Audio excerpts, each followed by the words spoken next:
Imbestiga po ang CHR Ay, tungkol siguro. sa extrajudicial killing kung saan nakadiskubre po ang taga-CHR ng mga buto ng katawan ng tao.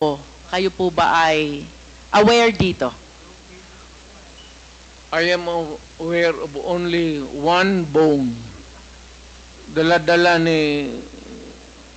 Sino yung sinabi mo? Binalot CHR niya. former chairwoman, Laila de Lima. It's there. Hindi, isa lang po. And you are aware also that the former DOJ Secretary, Vitaliano Aguirre, represented Ben Laud in the investigation of the extrajudicial killing. What do I know about the investigation? Or If you are about aware, Aguirre? Mr. President. Yes, Aguirre is my... Are you associated? Of course, you are associated to Vitaliano Aguirre as a matter of fact. Is my Contemporary. sa eskwelahan, no? And during your time, you appointed him even as the DOJ Secretary. Tama po ba? Yes, because bright. During that time, Mr. President, you were the mayor. Tama po? Mayor of Davao City. No, I cannot appoint a secretary. Hindi ako, mayor lang ako po, so it has to be Now, let me rephrase my question, Mr. somebody President. else's job, not mine. During the time when these extrajudicial killings happened, you were the mayor? Tama po ba yun? Well, not only during my time as mayor. Was there any point in time, Mr. President, na pinaimbestigahan niyo po itong mga buto ng tao na nakita sa Laud Quarry? Dala nga ni sino yun? Hindi yun nag-imbestiga doon. The CHR, Mr. President. Oh, si CHR. Kayo po ba'y nagpa-imbestiga? Even during your time as mayor or during your time as president, pinaimbestigahan niyo po ba itong mga buto na nakita sa Laud Quarry? Bakit ako mag-imbestiga ng mga buto dyan na maraming buto ng tao na... So you did not initiate any investigation? Of course. Mr. President, I will proceed to the next question. On December 31, 2004, nag-conduct po ng raid ang PIDEA 11, headed by Superintendent Wilkins Villanueva, joined by some operatives of PIDEA Manila, National Headquarter. 6 po yung Chinese na napatay. But in addition to this Chinese, a certain SPO4, Val Carillo, apprehended Alan C. along with 10 other companions. Based on the affidavit of Mr. Las Cañas, Mr. President, you ordered the killing of Mr. Alan C. along with the 10 other companions.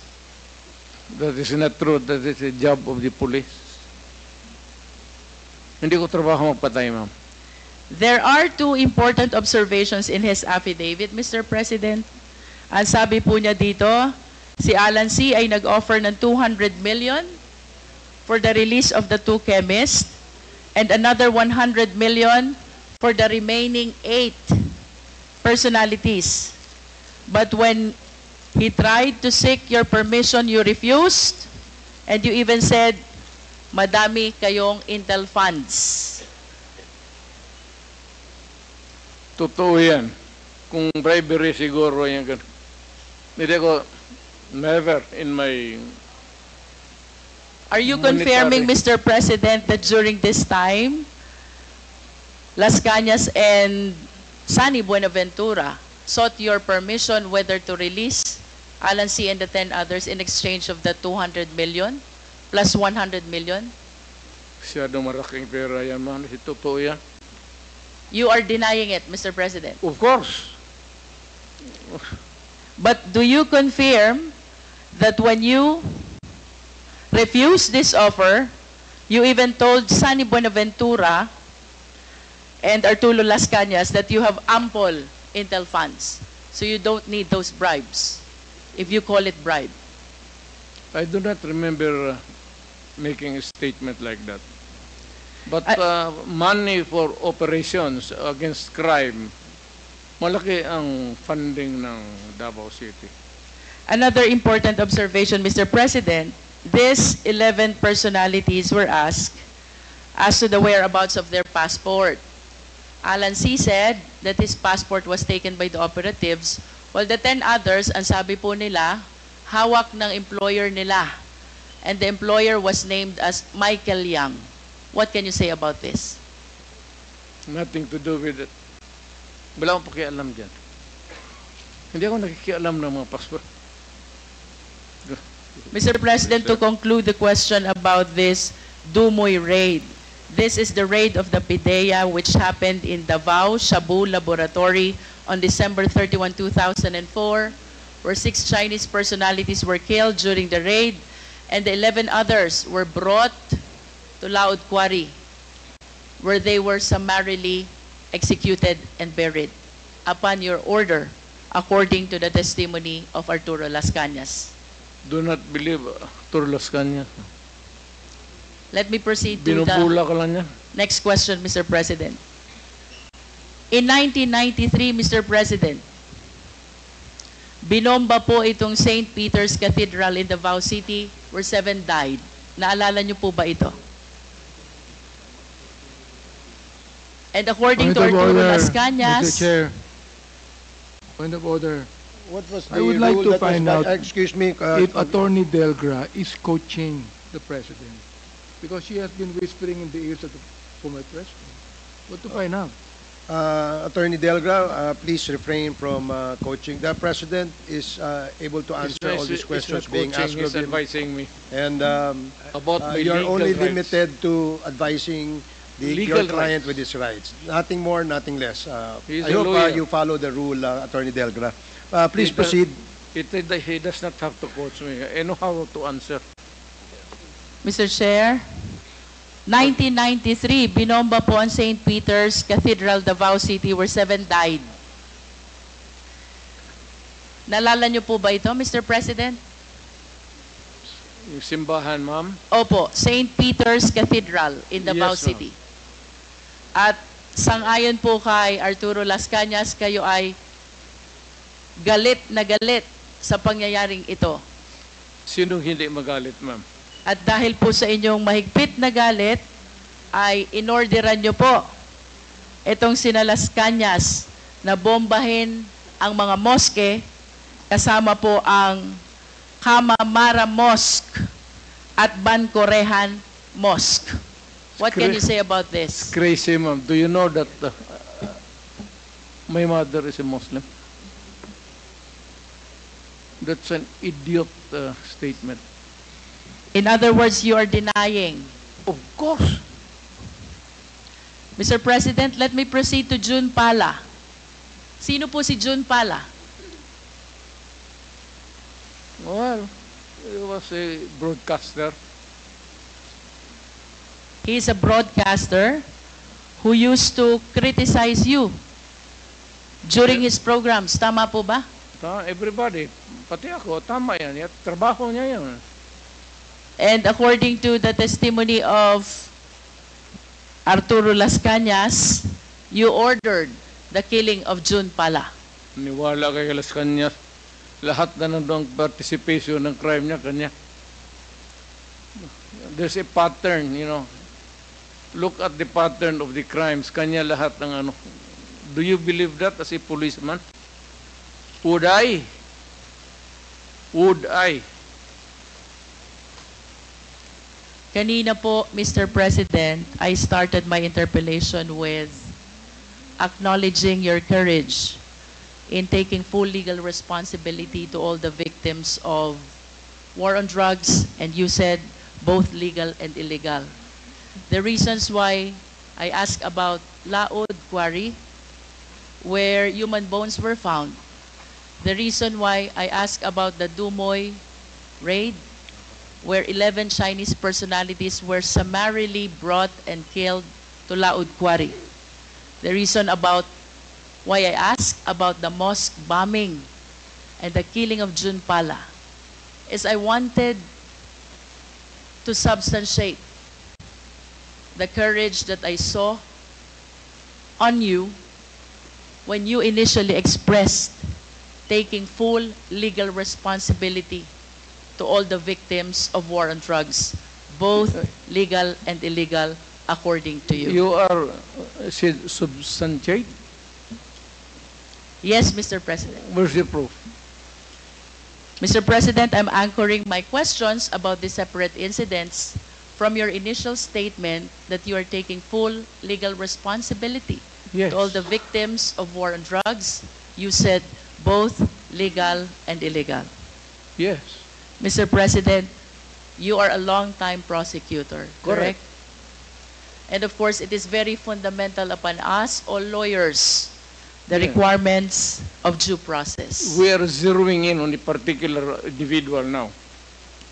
Due process is the law which hears before it condemns.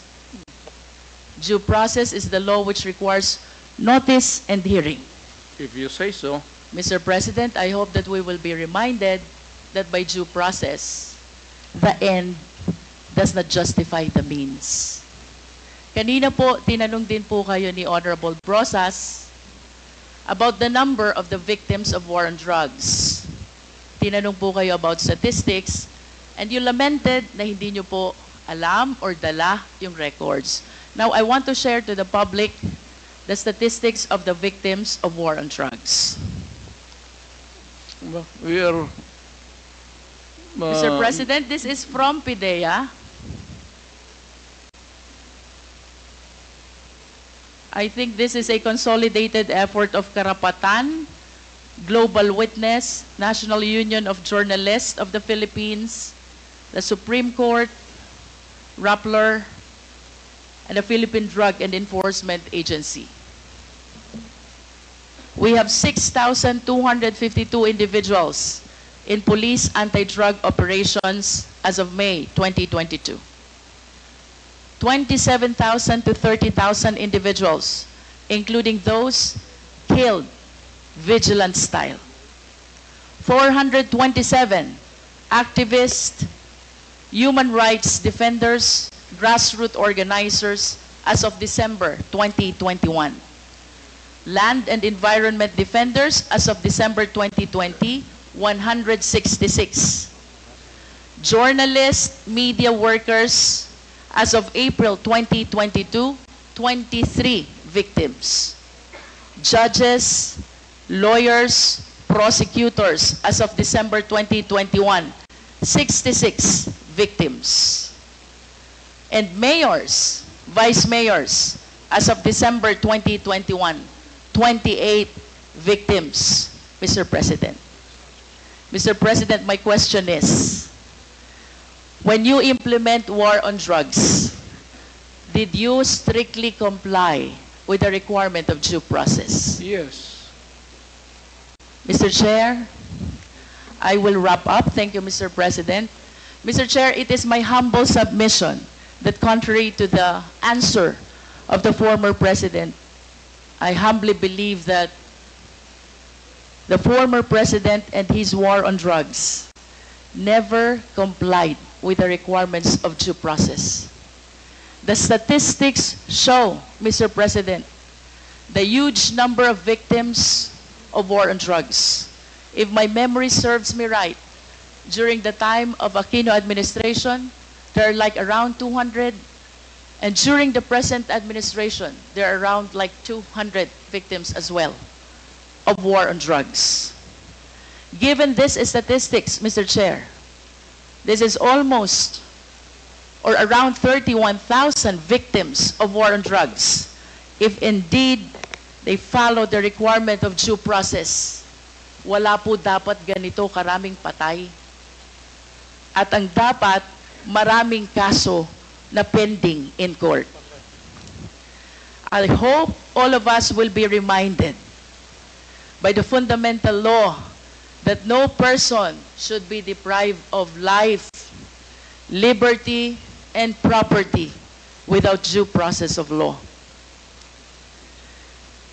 by Mr. President's own admission of his accountability, both to legal and illegal actions of the police.